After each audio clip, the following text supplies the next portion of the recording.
Durante os fenômenos de materialização, há doação de fluido vital pelo médium.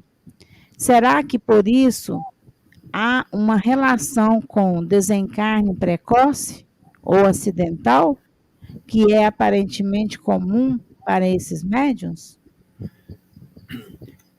Para a primeira pergunta, a resposta é sim, para a segunda, a resposta é não. Sim, existe uma doação de fluido vital durante o fenômeno de materialização. Os fenômenos de materialização, eles exigem uma carga de vitalidade muito grande. Quando eles terminam, os médios estão exaustos. Eles excretam o ectoplasma, que na verdade nada mais é do que trifosfato de adenosina. Então essa substância, ela retira as energias que o médium tem e ele vai entrando em processo de torpor. E essa substância, ela é retirada do corpo do médium. Então o médium, ele vai como que se... Isso está... Alexander Aksakov estudava esse fenômeno, e também encontramos isso na obra final Quem Somos, na segunda parte da obra, o fato de que o médium, quando promove um processo de materialização, ele, do lado de cá, está desmaterializando. É lógico, o médium tem, sei lá, 70, 80 quilos, e ele desmaterializa, ele não vai ficar com 80 quilos aqui. Parte daquela substância que é excretada, que forma o espírito, é uma parte do corpo dele que também perde materialidade. Então, ele exala uma quantidade imensa de energia. E exatamente porque essa substância sai do corpo dele, para que ela não se contamine com as bactérias, os vírus, fungos que possam ter no ar, quando vai acontecer fenômenos de materialização, antes você sente um cheiro de ozônio.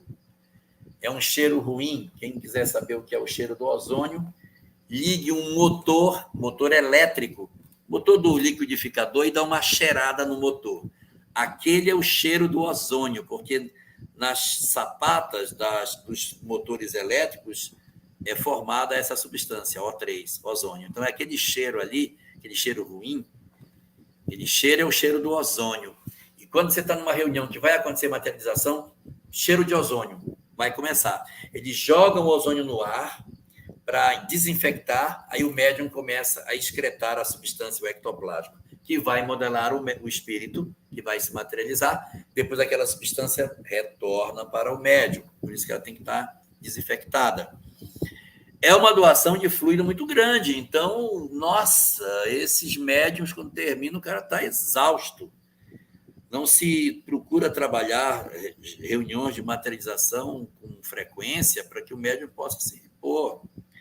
A médium Florence Cook, que materializava a Kate King, quando as materializações eram mais robustas, mais intensas, ela desmaiava, ficava desacordada.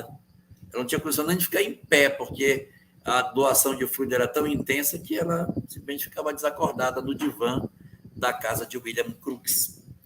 Agora, para a segunda pergunta sua, que diz que os médiuns assim desencarnam cedo, não é uma regra. Chico Xavier era médium de materialização, 92 anos para desencarnar.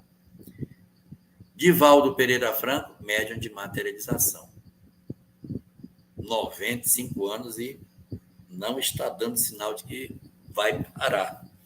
96 já? Nem sei. 1927, 95.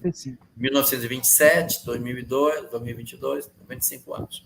95 anos e continua. Então, não é uma condição para dizer, doou fluido, é materialização, vai desencarnar cedo. Tem gente que sim e tem gente que não. Então, não é uma condição imperiosa. É médio de materialização e vai desencarnar cedinho. Mas, para a primeira pergunta, sim, há muita doação de fluido vital. Agora, o fluido vital a gente repõe, tá? Alimentação, prece, meditação e uma série de práticas, descanso, repõe as nossas energias e refaz pelo menos uma boa parte dos fluidos que a gente tenha perdido. Até perda de peso, né? O médium perde até peso, né, Jorge? Perde peso. E tem uma curiosidade, vou falar uma curiosidade. Um experimento que Gabriel Delany fez. Ele ficava em dúvida se realmente aquele médium era, de fato, uma materialização. Aí ele fazia o seguinte, ele pesava o médium antes da reunião começar. Aí, o médium tem 70 quilos, beleza.